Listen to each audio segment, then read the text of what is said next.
And we're back. We're still following up and tracing the beat of the elections. And we have with us from the Ministry of Interior, our correspondent over there, Dina Huaydak. Dina, tell us more about how smoothly is the electoral process going on and how are we reporting? Are there any sorts of violations that the Interior Ministry has reported up to the present moment? Yes, Dina. Dina. Hello, Tagreed. Good evening. Good evening to you. How smooth is the electoral process going on up till the present moment? Yeah, we're still at Ministry of Interior, joined by Major Ahmad حيدر from the International Relations Department from the Ministry of Interior. And we're going to know from him now what are the latest updates on ground. Good evening. Good evening. What are the latest updates? Actually, there is still, we are witnessing an uneventful day, and the voting process is still characterized by the calmness and well organization, and there is nothing to be reported about prominent events took place.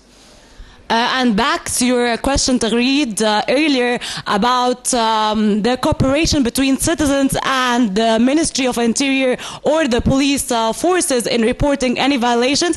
Major Ahmad حيدر going to answer this question. Sure. Major Ahmad, what about the cooperation between the citizens and police forces in reporting any violations?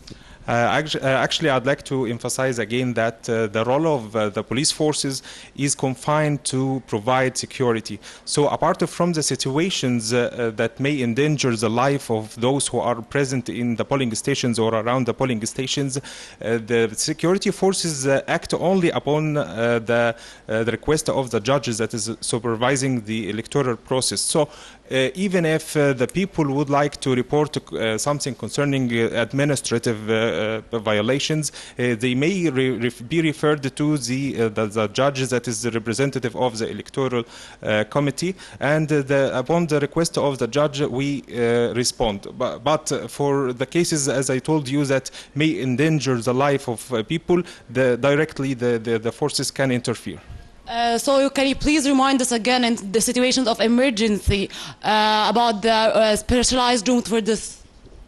The specialized joints, we have groups actually of well-trained police officers and personnel that interfere and respond for any kind of violations firmly and in the framework of the law. Thank you, Major Ahmed. Back to you, Tagreed. Thank you very much, Dina Huaydak, our correspondent at the Ministry of Interior. Also, special thanks go to Major Ahmad Haidar for his contribution, updating us with the latest from the Ministry of Interior reporting. Well, earlier, as we all know, the reminder, the polling stations had already opened for the second day in Cairo, and 12 other governorates for the second stage of the parliamentary elections. Voting had already started at 9 a.m. Cairo local time and is expected to close at 9 p.m. Monday is considered to be the